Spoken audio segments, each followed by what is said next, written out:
"We don't serve your kind here. Take this rag and clean the filth you dragged in before you get out." The manager's voice was sharp, cutting through the quiet hum of the luxurious coffee shop. She tossed a damp, gray cloth that landed with a wet slap near the old man's worn-out boots. The customers at nearby tables looked up, some with smirks, others with mild curiosity. But the manager had no idea who she just humiliated, and her life was about to take a turn she never expected. The day was cold and damp in Beverly Hills, with a persistent rain that made the warm glow of the Daily Grind coffee shop seem like a beacon of comfort.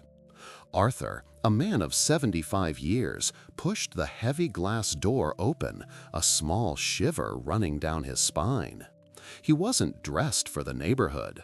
His brown jacket was frayed at the cuffs, his pants were clean but old, and his simple boots left small tracks of rainwater on the polished marble floor. All he wanted was a hot black coffee to warm his old bones. He approached the counter, ignoring the judgmental stares. Behind the gleaming espresso machine, a young man with kind eyes offered a hesitant smile. Before he could speak, a sharp voice interrupted. "Can I help you?" It was Tiffany, the 28-year-old manager. She stood with perfect posture, her blonde hair pulled into a severe bun, her expression a mask of disdain. She looked Arthur up and down, her nose wrinkling slightly. Arthur simply asked, "A small black coffee, please." He reached into his pocket for a few crumpled dollar bills. Tiffany's eyes followed the movement, and her lips curled into a sneer. That's when she delivered her cruel line and threw the rag at his feet. She wanted to make an example of him, to show her wealthy clientele that she kept the establishment exclusive.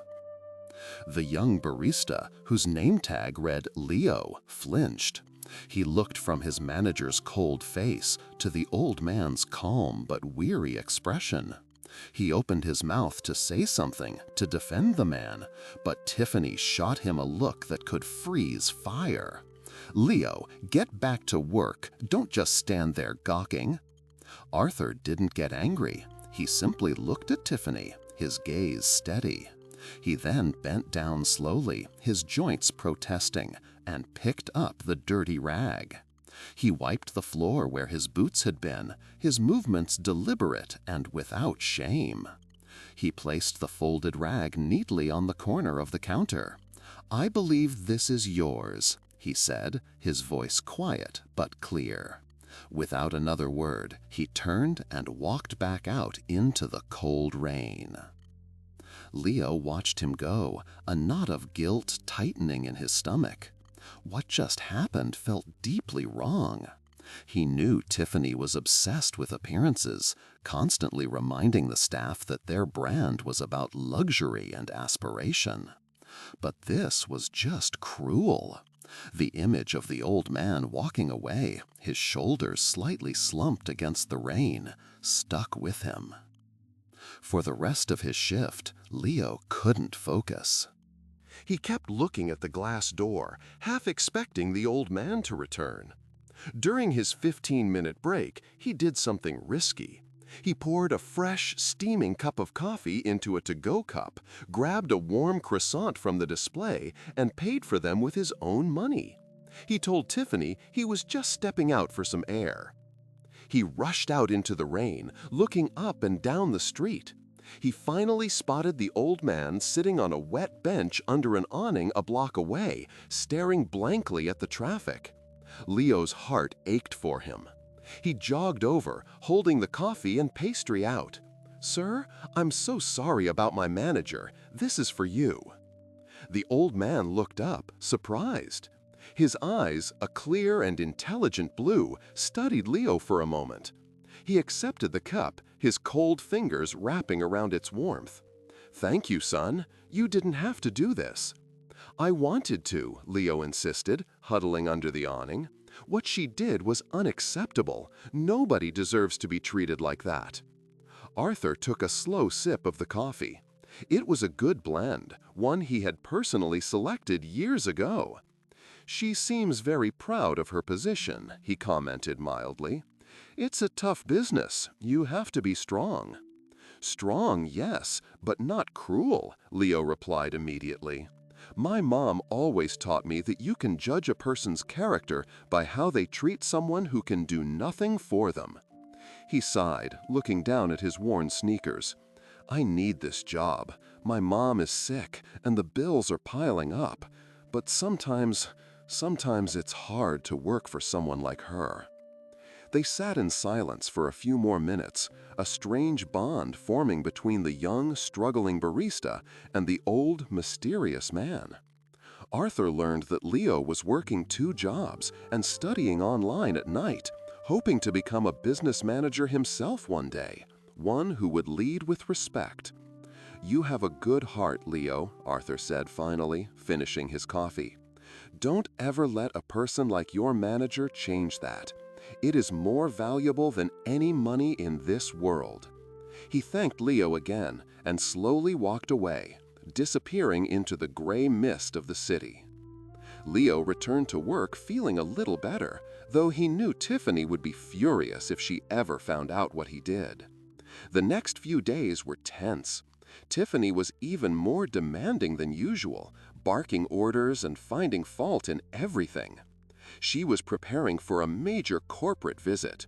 The regional director and a special guest from the head office were coming to inspect the flagship store. Tiffany was obsessed with making a perfect impression. She drilled the staff relentlessly. "Everything must be perfect. The floors, the counters, the smiles on your faces. The founder of this company built it on a reputation of excellence, and I will not let any of you tarnish it," she declared, her voice echoing in the spotless cafe. On the day of the visit, the air was thick with nervous energy. Tiffany wore her most expensive business suit under her apron. She paced back and forth, inspecting every corner. Around 10 a.m., a sleek black town car pulled up to the curb. A well-dressed man, the regional director, stepped out and held the door for the other executives. Tiffany greeted them at the door with a beaming, artificial smile. "Welcome, everyone! It is an honor to have you at my store." She led them on a tour, pointing out the sales figures and customer satisfaction scores, taking all the credit for the team's hard work. Leo and the other baristas worked silently, trying to stay invisible. The regional director seemed impressed. "Excellent work, Tiffany. Now our special guest should be arriving any moment. He is the one you really need to impress." Tiffany's smile widened. This was her moment. She stood by the door, ready to greet the mysterious VIP who held her future in his hands. A second, even more luxurious car, a black Rolls-Royce, glided to a stop behind the first. The chauffeur hurried to open the back door. A polished leather shoe stepped out onto the pavement, followed by a leg in a perfectly tailored gray suit. As the man stood up, a collective gasp went through the staff who were watching from behind the counter. Leo's jaw dropped. Tiffany's face went completely pale, the blood draining from it as if she had seen a ghost. It was Arthur, the old man from the rainy day.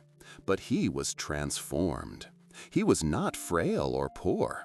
He stood tall and confident, his kind blue eyes now holding an unmistakable air of authority. He was the founder and CEO of the entire global coffee chain, Arthur Pendleton. The regional director rushed forward. "Mr. Pendleton, it's an honor to have you here. We weren't expecting you to come in person." Arthur smiled warmly at him. Then his eyes scanned the room and settled on the frozen figure of his manager.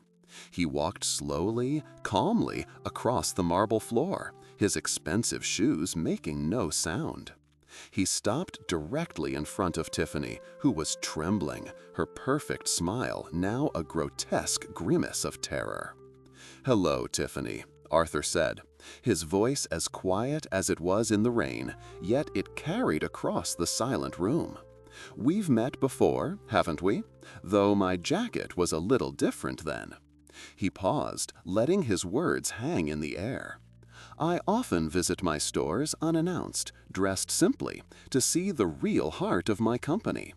I believe one can judge a business by how it treats every single person who walks through its doors."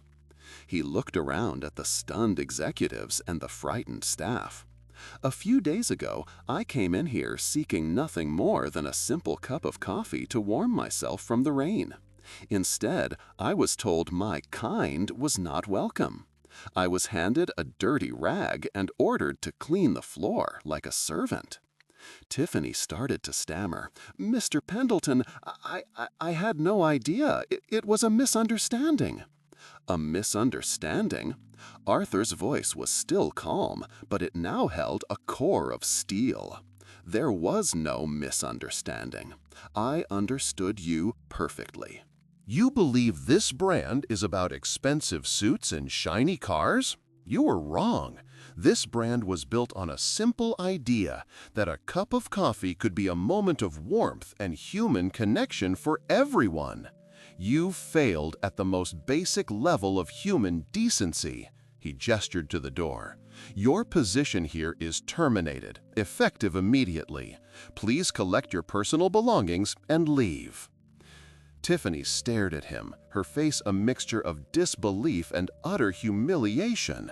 In front of the executive she was so desperate to impress, her career had just been destroyed.